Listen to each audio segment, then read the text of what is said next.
Thanks. Wonderful. I'm so excited to talk to you guys today. Yeah. Thank you. We're excited to talk about it. Yeah. So I'm Ashley Thomas. I'm with Fangirlish.com. And I am the Trek-spert in residence. And apparently my camera has decided to take. I was going to say, like, you are a glitch in the matrix. Yeah, she looks like a hologram. Like, oh no, you're actually like an AI.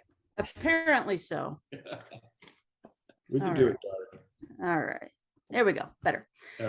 All right. So I've got a few questions for you guys. As someone who was deeply influenced by smart children's television programming growing up, how do you make Prodigy accessible without dumbing it down? What's the balance?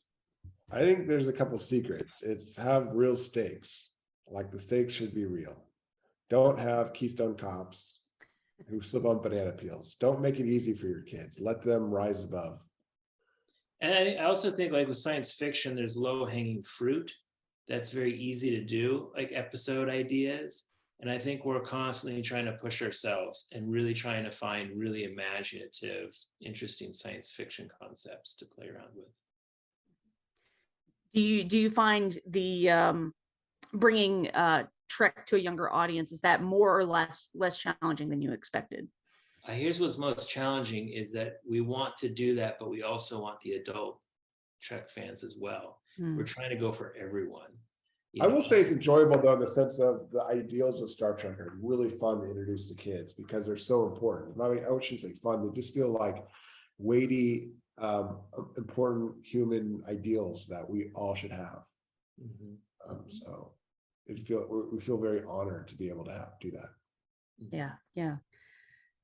I well, as an adult watching Star Trek Prodigy, I've definitely found it really fun from an adult perspective, but I'm going to subject my niece and nephew to it at some point in the near future, so we'll see how they fare with it too. Very good. So when you were creating these original characters for the show, did you have certain archetypes that you wanted to kind of fill in the blanks with, or did these characters kind of form themselves, or maybe somewhere in between? Well, I was going to say, like, we've learned, that a good story isn't just about a good character. It's about relationships between two characters, right? If it was just Kirk show, it wouldn't be very good, or it was just Spock. But when you put Kirk and Spock together, that relationship suddenly makes it exciting and different. And so when we started to create our characters, it wasn't just about, hey, here's a cool character, but it was like, why is this character great with Dow or with Gwyn?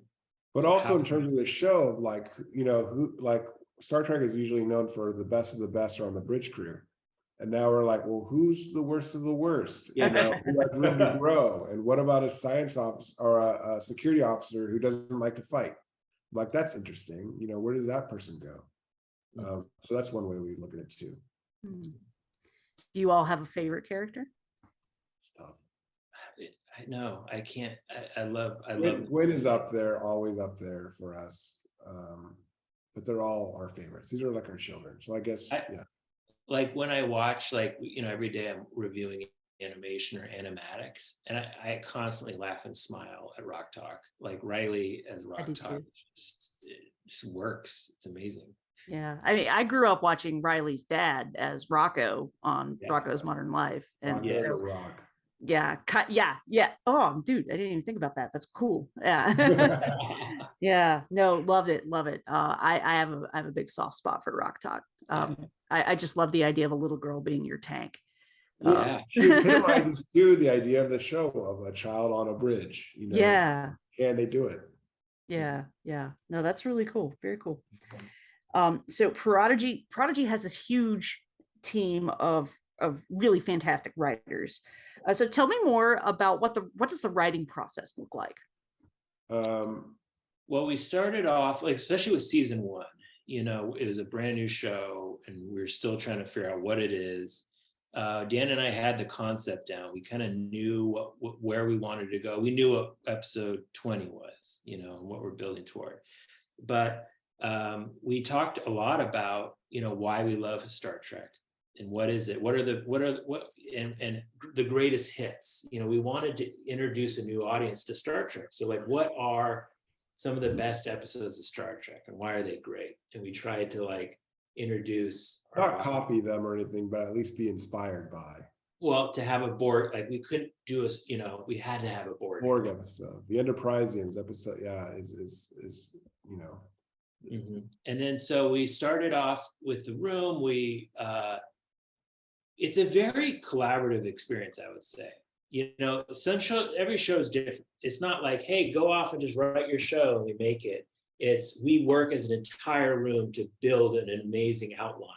Then they go write it, and then we give them notes and they rewrite it and they come back, and we always make sure on the last day before delivering it to the studio, we put it on the screen and we have the entire room there and we do a table read and we all help out that one writer. We help, whether anyone can plus something, we plus a little joke, or the description here is a little bit long-winded, can we trim it down, whatever. But so by the end it really feels like a collaborative group effort. Yeah. Mm-hmm. Very good.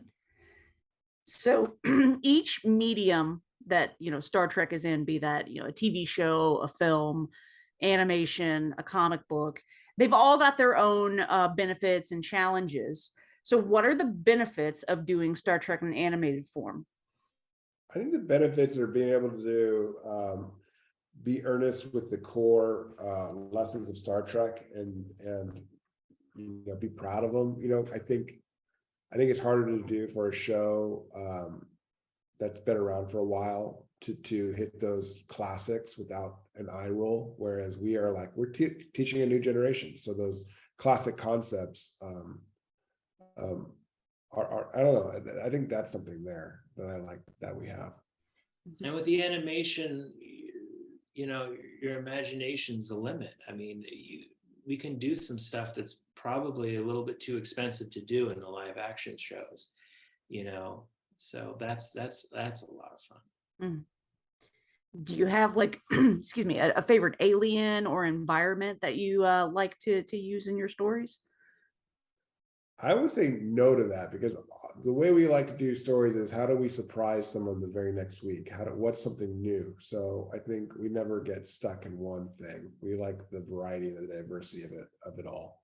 I mean, and that's why I grew up on TOS, and that's why I love TOS. Every episode, I had no idea what was going to happen. It was a mystery episode. It was a horror monster episode. It was just a morally, the menagerie of. Yeah. Cool. So, Prodigy has my captain, Janeway, in it, and you've also featured some other legacy Trek characters and Trek actors in the series. Who's someone that you would love to have on the show that's not been on there yet? There's someone that I would love to have on the show, mm-hmm. and we're going to have them. Ooh, I can't say who it is, but if there was that one person where I'm like, oh, I would love to have this person, we got that person. But I think that's a season 2 thing. You have to wait to find out. Okay. But but to be more specific, answer your question, I love, I've brought it up before, the trials and tribulations, or seeing these crossover episodes where it is, what we did with Kobayashi, to actually have Leonard Nimoy Spock there. I really love taking our new characters and having them just touch a little bit of the great historical past of Star Trek. Very good. Very good. Can you all tell me a little more about how you collaborate with Nami on the music for the series? It starts with a friendship, which is great. Mm-hmm. No, she's fantastic. I love her music. Is when we first heard her music, it brought up John Williams, it brought up Giacchino, it brought up a lot of our favorite composers. Mine too. Yeah. The music cue, I can specifically remember in the pilot episode when Dal and Rock first find the Protostar and they're underground and their eyes light up and you see the ship. she did this music and she sent it to us, and I had like tears in my eyes. I welled up. I'm like, it was beautiful. It was exactly that emotional experience of discovering a starship.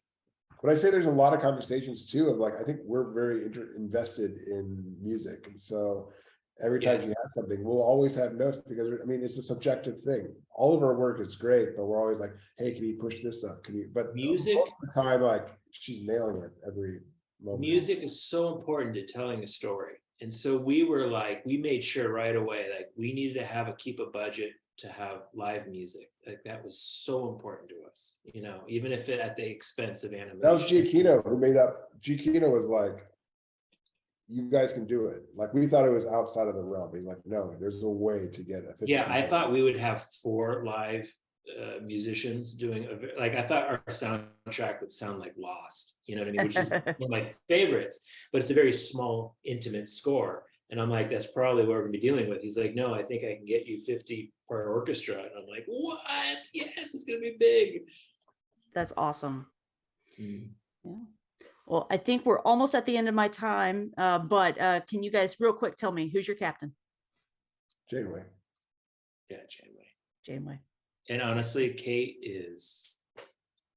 she's amazing. She's a delight. She is a delight, a delightful person. And it's just an utter joy to be working with her. We're very proud to call her a friend. Oh, yeah. That's awesome. I got to meet her a couple of years ago, and it was a good moment. It was a good moment. She's a great person. She's the real deal. For sure. Yeah. Well, thank you very much. Yeah, thank you guys so much. It was a blast talking with you. Yeah, thank you.